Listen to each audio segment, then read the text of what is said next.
नावं ठेवणारी माणसं हे त्यांचं काम करतात. आपल्याला 12 वाजता भूक लागणार आहे तेव्हा ते द्यायला येणार आहेत का? नाही.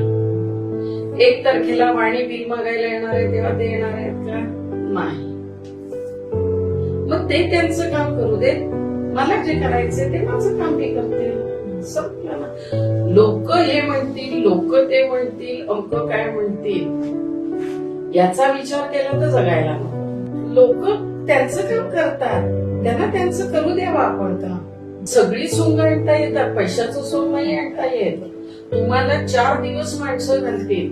म्हणजे हे अनुभवलं मी, वडील गेल्यानंतर अनुभवलं. आईला म्हटलं की आई 15 दिवस तुझे नातेवाईक आणखी येतील विचारायला, काय चाललंय, कसे आहे, काय आता पुढे कसं होणार तुमचं.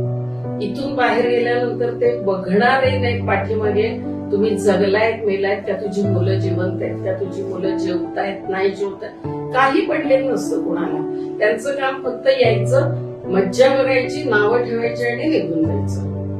आणि हे आत्ताच्या परिस्थितीला परवडणार नाही. त्याच्यामुळे लोकांना जे बोलायचे ते बोलू देत. मी कुणालाही भीक घालत नाही.